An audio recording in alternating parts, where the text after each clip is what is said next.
bagi dia itu tidak ada masalah lagi.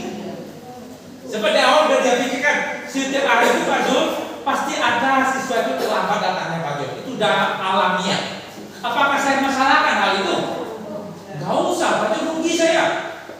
Yang jelas saya baca dari sesuatu terlambat itu ada positifnya. Ada nggak positifnya? Ada. Sesuatu terlambat. Apa positifnya? Nah, kan masih terjebak kita. Ada nggak positifnya? Ada. Dari kacamata ibu lagi tuh? Nggak ada. Apa positifnya?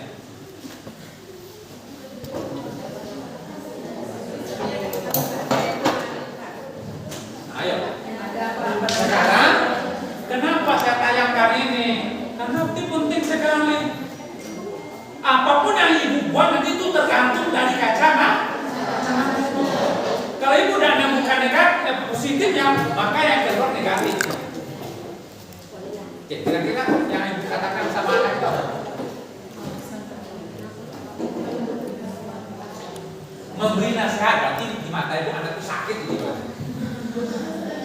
Mananya? Apa ditanyakan? Itu ibu kepo tuh Bu.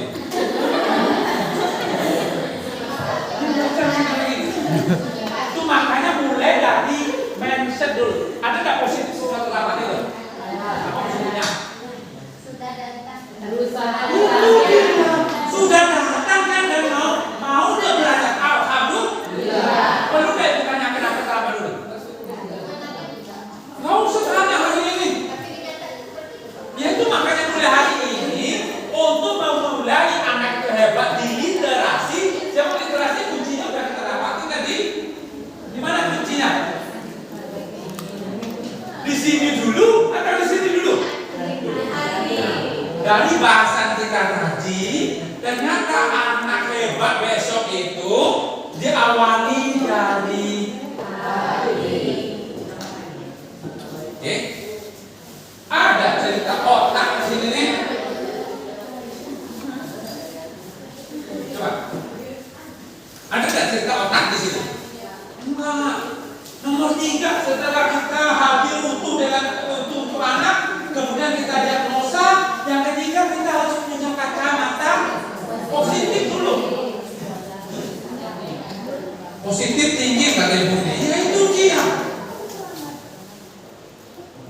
Makanya kita pikirkan hari ini, tatkala mulai masuk, ada siswa yang hadirnya saya ketika siswa terlambat itu menambah masalah dia atau mengurangi masalah dia? Mengurangi. Nah, kalau saya menanya kenapa kamu terlambat, itu menambah atau mengurangi? Jadi maka hari ini tidak boleh lagi ya. Kalau saya katakan kenapa kamu terlambat, itu yang dijawab oleh hati anak itu apa? Marah saya atau senang saya? Marah. Kalau saya marah, tatkala ingat nggak waktu masuk tadi itu perasaan anak itu kan takut? Itu kalau saya tanyakan kenapa kamu terlambat, menambah takut? Kira-kira hatinya gimana? Tak nyaman. Apa yang terjadi di limbiknya? Apa terjadi? Limbiknya beku. Kalau beku sampai depresi. Selama limbiknya beku, anak tidak akan bisa berliterasi dalam kelas ini. Literasi ini dua ya, ada terstruktur, ada yang terintegrasi. Nanti saya jelaskan itu. Tapi secara umum dulu, literasi itu ya itu. Oke. Nah, untuk menanggulangi agar anak tadi, Pak Jul, bagaimana upaya kita agar masalah itu bisa selesai dengan baik, agar anak itu tidak punya masalah? Maka seperti guru Afrika tadi, mulai dia memikirkan kalau mulai masuk, apa upayanya supaya anak tidak terlambat. Selama ini sudah ada tata tertib. Masuk ke kelas itu jam berapa? Dia menyatakan yang ketika butuh itu siapa? Tata tertib. Yang siapa tata tertib siapa? Ah, sekarang udah boleh lagi. Kalau masih sekolah, berarti anak itu menjadi objek. Kalau anak jadi objek, guru jadi polisi dan jaksa. Itu udah boleh hari ini. Segala buahnya budaya positif itu buahnya apa? Segala keputusan dan kebijakan yang berlaku dalam kelas ini itu semuanya berdasarkan itu dia. Nggak boleh lagi tata tertib ya. Itu hasil nomor 3 itu. Jadi seluruhnya buah dari nomor 3 adalah kesepakatan bersama apapun.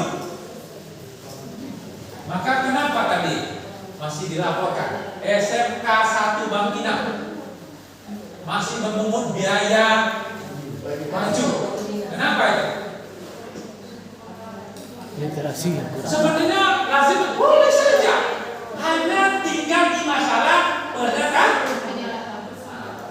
keluarnya itu keputusan bersama kan atau sudah diputuskan dari sebelumnya? Kira-kira gimana? Iya, angka 1.800.000 itu kesepakatan atau dalam ditetapkan duluan? Itu dia. Coba kalau angka itu dirapatkan, Bapak Ibu, ya, kan kita di dalam kelas ini tidak sama ya. Ibarat kayu di hutan ada yang tinggi. Maka gimana nih untuk yang kayunya rendah? Angka 18 ini gimana nih? Kami tidak bisa, kami hanya 14, oke. Tapi hutang kita ke penjahit gimana nih? Kata orang kaya, kami bayar 19 atau 21. Seperti itu muncul nggak dalam? Nggak akan muncul dalam TikTok itu. Masalahnya mulai jadi ditetapkan di awal, itu yang nomor itu. Oke, baik, kita kembali ke sini. Jadi teman-teman sekalian, untuk bisa munculnya nanti anak berliterasi dan numerasi itu, pastikan hati anak dalam keadaan nyaman. Oke, nyaman dulu Bapak Ibu. Ini hanya menciptakan literasi 2 orang, 3 orang atau semua anaknya? Semua anaknya, jangan kita bius. Yang pintar saja kita asuh nanti itu berliterasi. Semua anak punya hak untuk bisa literasi gitu. Baik. Oke. Jadi pikirkan mulai dari masuk sampai anakmu pulang. Tak kalah pulang yang dipikirkan guru itu apa? Apakah saya sudah memberikan layanan? Kan bisa pulang, apakah pantas saya kasih beban lagi? Kasih akan PR lagi? Nah maksudnya tak kalah pulang siswa itu yang dipikirkan guru itu apa? Saya hari ini pulang siswa saya dalam keadaan nyaman, dalam keadaan santai. Sebab guru bahasa Indonesia, saya dengar tadi dia pulang anaknya di bawah PPR. Apakah saya itu memberikan hal itu kepada anak saya di bahasa Inggris? Enggak, saya tidak membebani anak saya. Kalau sudah nyaman mereka dalam kelas ini, perlu tidak saya tambah tugas lagi 2? Enggak usah. Seperti itu pikiran guru itu. Oke? Baik, lanjut dulu. Di saat membaca, ada nggak Abu Lahab di sana? Ada. Ada. Siapa Abu Lahabnya? Temannya. Nah, apa yang harus kita lakukan? Menetralisir Abu Lahab tadi. Oh, kenapa muncul Abu Lahab bisa membaca? Ya, karena tidak semua anak tadi yang pintu cerdasnya di mata. Dan lagi pun kalau saya beri pelayanan anak di mata, itu tidak boleh lama-lama. Nanti Abu Lahab telinga akan muncul. Tuh, jadi di modul itu teman-teman sekalian, itu dalam waktu ibu ngajar bahasa Arab, anak belajarnya matematik berapa JP? Yang 1 kali tatap muka 2 JP. Dari 2 JP itu secara umum sudah dibagi tadi. Untuk bacanya sekian, dengarnya sekian, melakukan latihannya sekian. Itu harus kita pola. Untuk apa itu kita pola? Untuk memastikan kenyamanan. Oke? Baik. Warna Bapak Ibu sekalian, dari 15 orang itu, walaupun kita pola sedemikian rupa, yang namanya Abu Lahab asli itu tetap ada tuh. Paham? Maka kemampuan keempat guru itu mesti ini apa nih? segitiga restitusi. Oke, contohlah terlambat hari ini, apa harus kita lakukan? Tadi mempersilahkan dia duduk. Habis itu cukup sampai di situ saja, nggak boleh. Habis pelajaran kita harus lakukan. Untuk apa dong?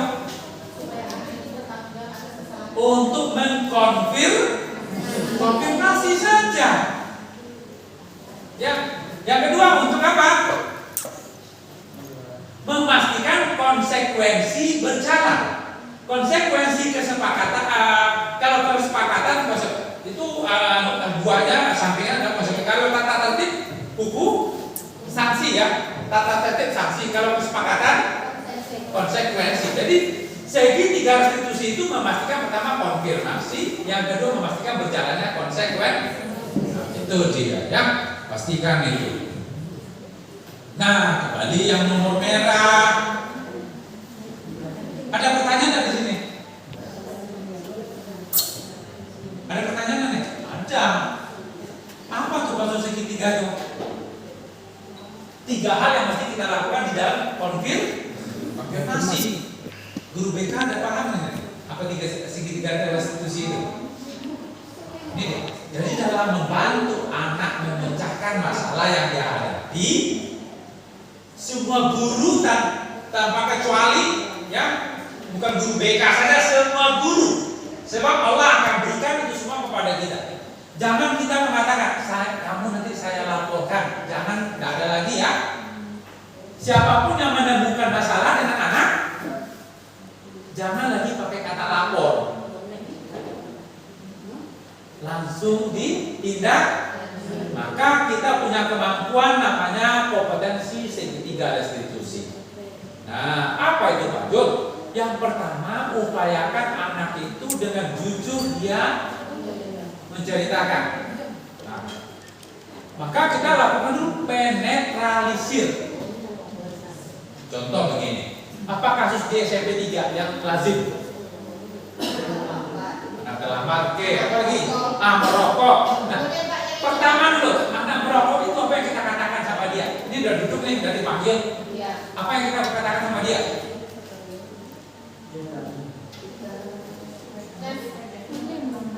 Ini pertama tuh netralisir dulu. Netralisir itu tenangkan dia sampai dia merasa plong.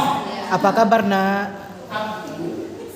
Oke, yang kita katakan adalah, nah, udah tahu ya kenapa kamu harus hadir di depan ibu kali ini? Tahu? Sebenarnya begini nak.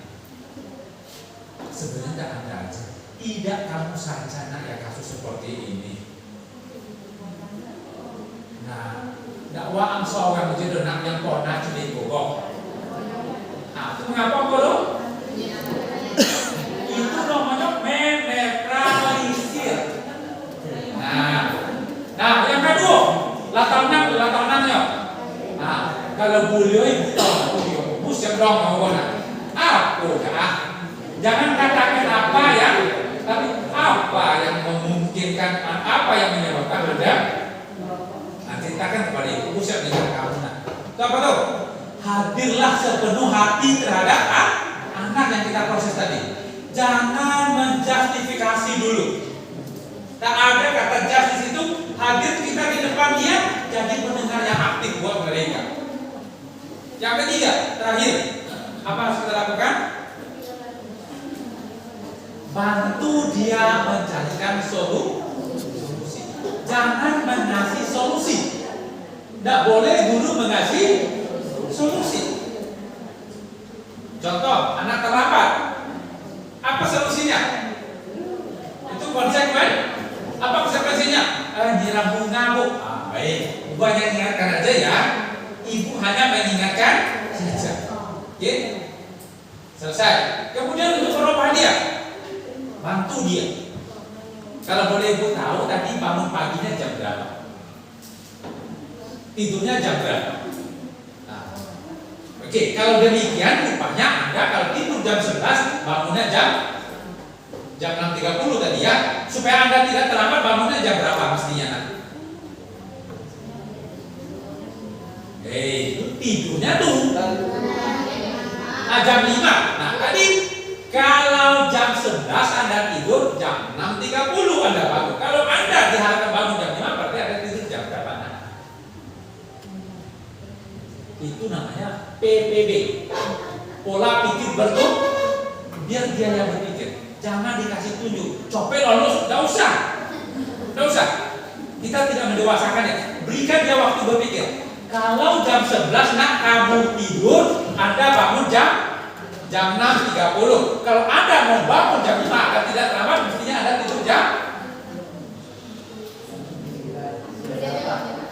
Hah? Guru udah dijawab. Jam berapa? Coba. Dia pikir, oh, berarti kalau jam 11 jam 6. Kalau jam 10 jam 5. Oh, jam 9.30. Nah, pas dia mengatakan jam 9.30, nah, langsung dikasih pendekat. Ada tidak saya menjustifikasi Anda tadi? Ada tidak kita menyalahkan mereka? Tidak ada, hari ini tidak boleh. Ya, teman-teman sekalian, mohon ini laporan. Jangan sampai lagi saya mendengar nanti laporan dari SMP 2 dan SMP 3. Anak itu tidak ada salah. Ya, di depan guru tidak ada anak yang salah. Oke ya, tergantung pendekatan kita. Baik, tolong guru tahan emosi ya. Emosi guru tolong dan ditolong. Apa yang dilakukan guru tadi? Tidak boleh menjas. Kita ini juga manusia biasa, banyak dosa, maka banyak juga terlambat guru kan? Dosa makasih. Coba berikan dia peluang untuk mereka, oke? Selesai sudah di segitiga resolusi. Oh, terakhir untuk segitiga. Hari ini yang kita panggil ke sekolah itu orang tuanya yang mana? Besok tidak ada lagi ya. Kurikulum Merdeka, orang tua yang kita panggil itu adalah orang tua anaknya hebat. Anak yang bermasalah jangan dipanggil orang tuanya, tapi pihak sekolah yang mendatangi. Itu yang pertama ya. Tidak ada lagi Bu Kepsek. Sampaikan nanti ya. Sekolah mendatangkan orang tua dua saja, memberikan berita hebat dan membuat kesepakatan untuk hebat. Oke? Menyampaikan yang hebat dan membuat kesepakatan untuk hebat. Sedangkan orang tua bermasalah, kita yang datang ke rumahnya. Oke. Yang ketiga, yang dicatat dalam buku kasus, halo, buku binaan, tidak kesalahan. Siswa kedapatan merokok, bukan itu. Itu cukuplah malaikat saja yang catat. Yang dicatat adalah kesepakatan atas kasus itu. Oke ya. Jadi kita mulai hari ini jangan ambil pekerjaan mereka rakit dan nadir. Biarlah mereka itu yang bekerja. Guru membantu mereka saja, mencatatkan solusinya saja atas masalah yang dihadapi. Oke ya. Ini boleh.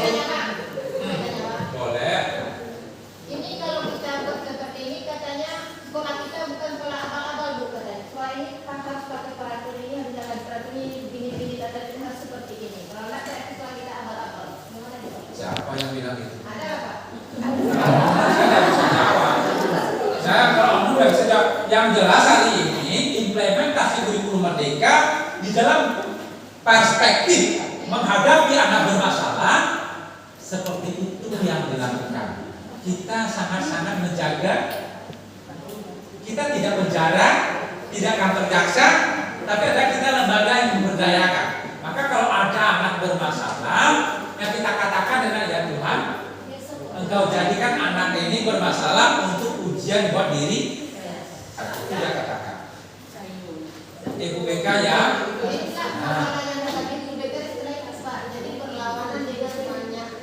Nah, baik. Kemudian guru BK hari ini kan tak upayanya hanya menghadapi anak yang bermasalah, jangan.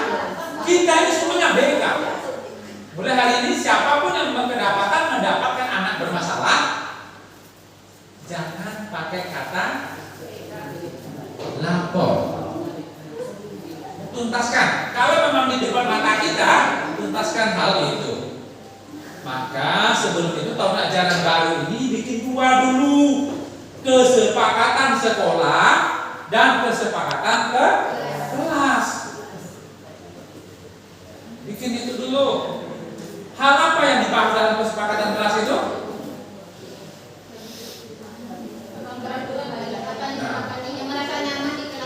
Oke, sekarang ini lucunya di sana disiplin itu apa disiplin?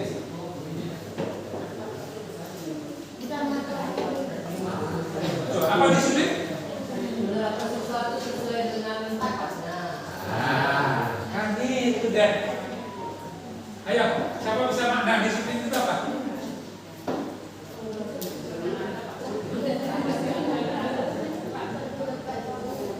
Teman-teman, tolong ya kita pahami bersama. Upaya yang sekuat-kuatnya, baik dari dalam diri maupun dari luar, untuk mewujudkan keadaan yang disepakati.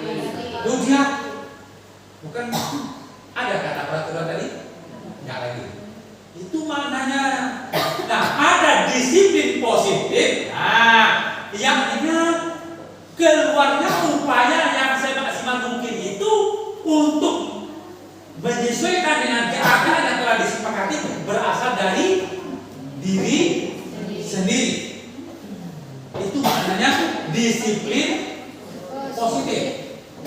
Nah, tapi sebaliknya kalau tidak ada dari dalam, otomatis nanti akan ada dari luar. Nah, upayakan hari ini dari luar ini kita kecilkan. Maka jalan solusinya adalah keadaan yang kita harapkan itu disepakati dulu dalam kelas. Apa yang kita sepakati? Pertamanya apa? Itu satu, masuk tepat waktu. Oke, yang kedua. Nah, tinggal lagi kita membuat kalimat positifnya. Kalau kalimat ini tadi kalimat negatif, tidak boleh keluar. Nah, yang ibu harapkan apa? Yang ibu harapkan apa? Tidak boleh keluar masuk tanpa. Nah, tanpa isinya begitu. Nah, semestinya. Nah, itu dia. Yang berikutnya apa lagi? Yang ketiga. Nah, oke, pokoknya nggak ada kata-kata negatif, nggak ada ya. Kira-kira setelah mereka duduk dalam belajar apa lagi? Saya nggak mau ribut. Berarti menjaga tidak boleh ribut. Negatif positif. Negatif positifnya apa? Oke, itulah yang ditawarkan. Tapi kalimat itu keluarnya dari siapa? dari anak-anak. Keluar dari anak itu kalimat tadi tidak boleh ribut. Itu kan lazim anak-anak kita kan hari ini seperti itu baru. Maka baru di sini guru bantu mempositifkan kalimat negatif tadi. Oke, habis itu apa lagi? Semakin detil, semakin bagus kesepakatan itu.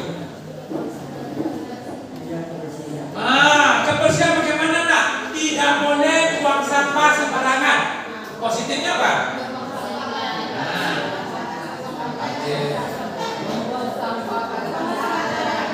Agar kelas senantiasa dalam keadaan bersih. Oke, apa lagi? Iya. Kalau tidak boleh mencoret meja. Kalimatnya positifnya?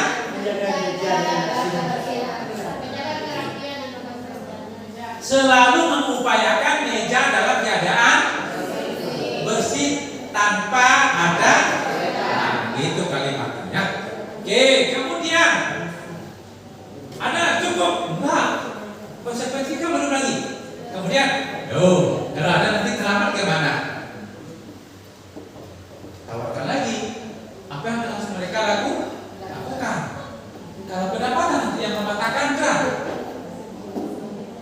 Apalagi? Itu kita bicara tuh konsekuensi. Jadi konsekuensi itu dibunyikan juga di dalam kesepakatan, Pak. Nah, dibunyikan kesepakatan, konsekuensi Beda lagi. Dan konsekuensi itu ada dua sifatnya ya. Hal yang semacam itu janganlah dimunculkan, jangan dibesarkan. Hal itu tuh mungkin hanya di dalam catatan kecil saja. Nah, kemudian kalau terjadi kita ingatkan, oke? Dalam ngaji masing-masing aja. Ah, boleh ya. Hal-hal semacam itu mulai kita perkecil hal itu. Baik teman-teman sekalian, nah selesai segitiga restitusi, kembali masuk di sini. Di sini inti daripada literasi. Mulai. Kalau hanya harapan Pak Abdullah, anak itu jenjang pertama Pak Jun mengingat aja dulu deh. Mengingat dulu.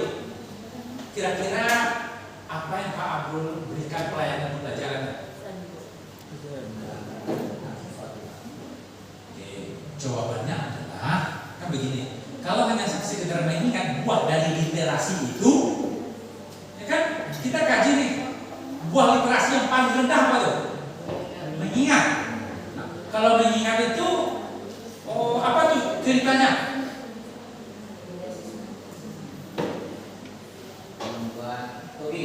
Kayak gini deh.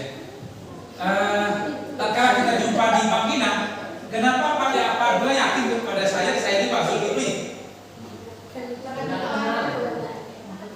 Apa yang Bapak yakin terhadap saya nih?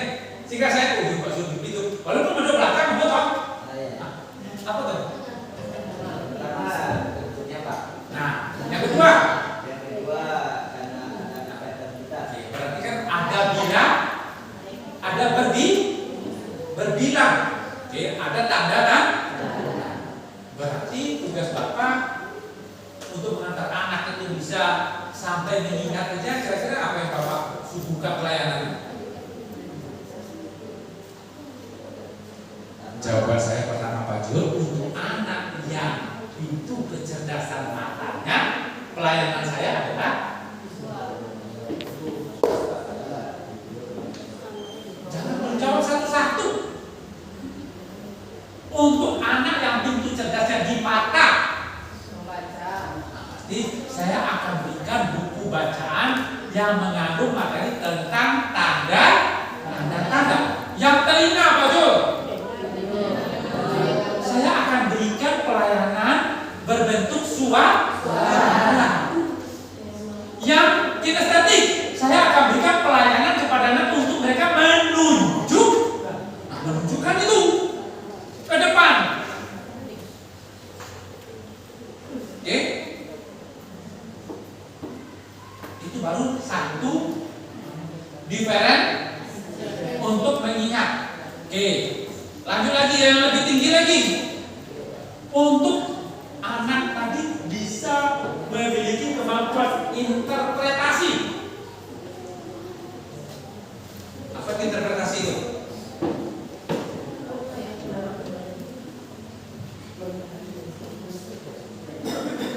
Nah, interpretasi itu apa tadi? Bisa menceritakan kembali buah daripada kata paham. Oke, apa yang Bapak usahakan dalam pelayanannya?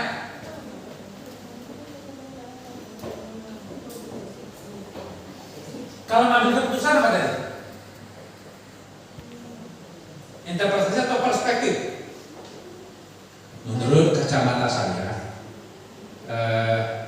berdasarkan hal yang kita lihat video 1, video 2, video 3, maka video keempat nanti akan muncul peristiwa itu. Untuk anak dilatih memiliki perspektif atau metakognisi, maka yang kita suguhkan materinya seperti apa? Jawabannya gini, sebentar lagi pasti akan terjadi hujan. Dari mana mereka ngambil itu? Nah, berarti sebelumnya Bapak sajikan apa saja nih? Sehingga muncul kata-kata, insya Allah sebentar lagi akan terjadi hujan. Itu apa tuh? Metakognisi. Yang saat ini nih, di saat ini dengan melihat beberapa fenomena, maka sekian jam ke depan akan terjadi hujan. Maka di saat fenomena apa saja yang mempertanyakan?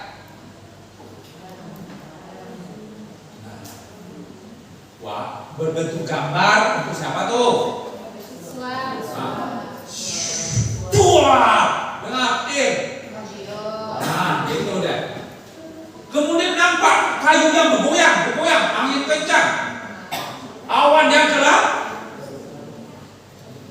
Itulah model salah satu Bapak Ibu teman-teman sekalian hari ini. Kuncinya untuk anak bisa berliterasi itu, ini kajian simpulan ya, tergantung kepada kita cara menyajikan materi.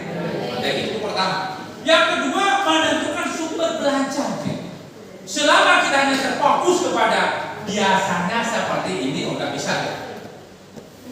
Untuk membentuk anak memiliki ketajaman interpretasi, itu dilatih dia dengan memecahkan masalah satu, masalah dua.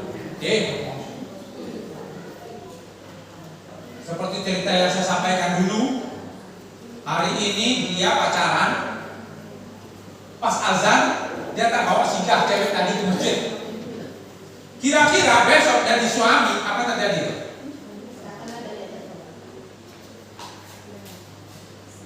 Apa terjadi? Atau saya balik, hari ini kalau tahun itu udah bang jenis bang dan belum nikah aja bang udah bang. Apa tuh? Metakognisi negatif. Kira-kira coba urut ke belakang lagi. Ini enggak pacaran dulu. Nah yang apa itu jadi? Waktu di bo deh berjalan di Pekan Baru dari Bondo Picak ke Pekan Baru mah. Jam 2 boleh azan dengan. Apa yang kau masuk? Enggak, kami singgah dulu tahu ini. Kami Pekan Baru yang apa tuh? Yang salah siapa tuh? Abangnya atau Inyo yang salah kok? Inyo yang salah. Iya, pada ambu tadi tidak dalam metakognisi dong. Artinya ketepatan hari ini, penyesalan saat ini tidak berpedoman kepada kejadian masa lalu. Kalau metakognisi positif, kejadian hari ini jadikan untuk ketetapan masa akan datang. Itu metakognisi, gitu ya. Buat literasi, gitu. Ya baik. Sekarang ini dia. Terakhir ini. Tolong kita perhatikan hari ini untuk anak yang hebat itu adalah anak yang berliterasi dan paham numerasi. Profilnya sudah tadi ya. Mereka itu apa dong? Peduli terhadap fenomena. Yang kedua punya ide dan mimpi. Yang ketiga action. Inilah buahnya Bapak Ibu yang kita perlu pahami. Sekolah itu apakah sudah menerapkan literasi? Sekarang ini kemana nih? Sudah ada nggak literasi di sekolah? Jawabannya tanda-tanda literasi sudah ada. Tapi apakah sudah jalan literasi? Sudah berhasil? Belum. Coba. Kalau kita melihat buah literasi di sekolah itu di mana? Yang pertama dulu, di mana Bu ya? Buah literasi di mana kita lihat di sekolah? Hah? Jadi itulah. Kalau lapor itu udah beda. Untuk hari ini di mana kita lihat? Di mading. Nah sekarang pertanyaan saya, hidup tidak mading kita? Kadang hidup, kadang otomatis namanya literasi kita belum berhasil. Maka tadi saya katakan literasi itu ada dua, ada terstruktur dan ada terintegrasi. Yang saya sampaikan dari pagi itu umum. Apa mau terstruktur, mau terintegrasi, anak itu kita harapkan memiliki 3 aspek tadi.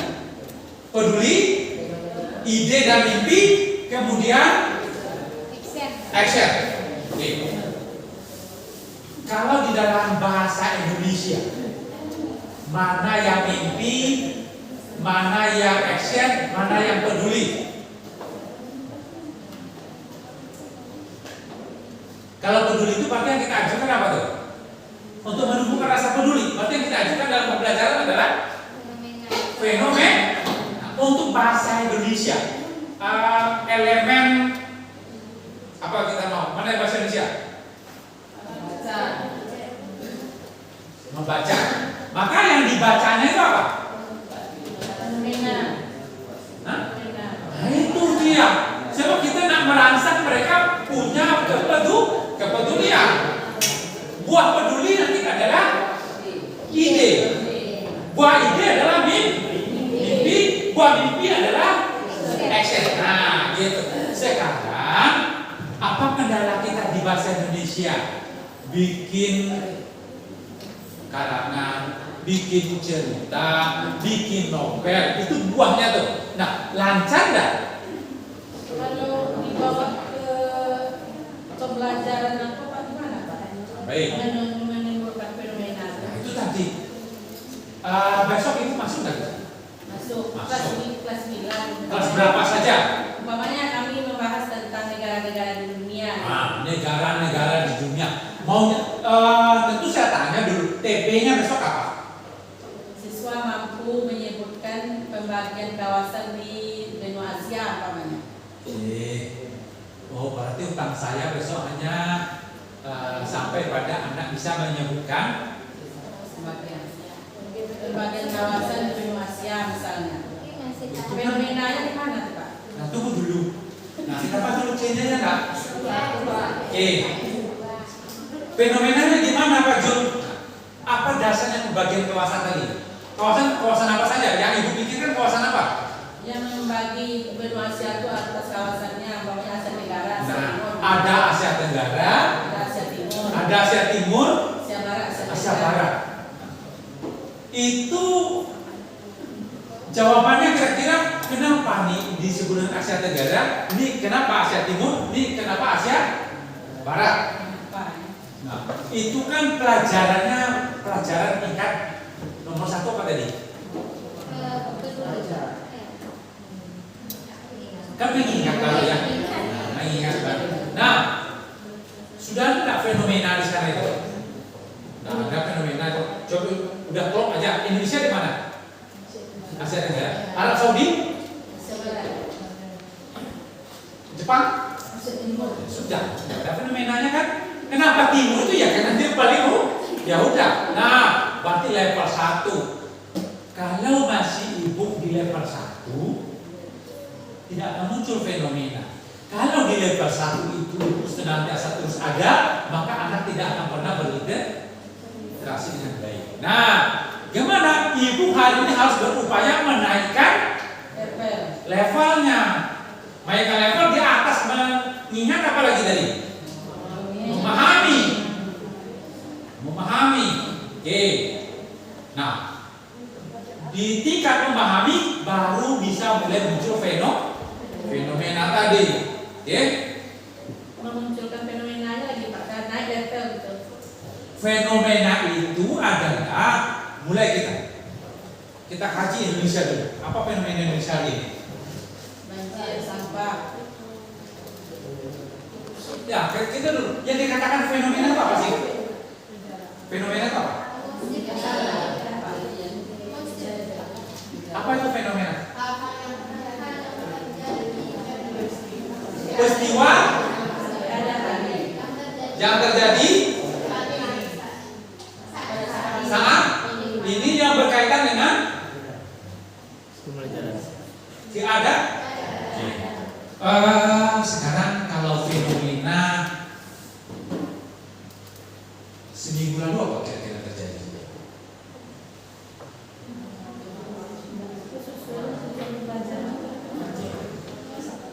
Pak Jokowi membawa influencer IKN itu apa ya?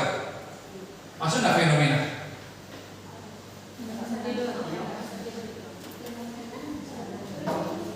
Itu fenomena politik gitu.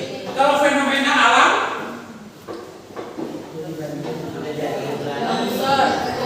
ya, itu semua. Nah sekarang ditanyakan ibu itu agar anak itu punya peduli ya, kan tidak satu-satunya fenomena. ada hal yang lah kejadian. Apa beda kejadian dengan fenomena? Itu dibahas lagi nanti gitu. Gunung meletus itu apa tuh? Kapan dikatakan gunung meletus itu fenomena alam? Beda kan? Nah itu dia. Di Bukit Tinggi meletus, di Makassar meletus, di Jawa meletus. Itu sudah fenomenal. Tapi kalau hanya gunung berapi Bukit Tinggi saja yang meletus, itu bukan fenomena. Bukan fenomena. Fenomena itu berlaku dan bersifat umum. Baik, kembali kepada itu tadi. Kalau masalah Asia, apa sih fenomena di Asia hari ini? Ekonomi.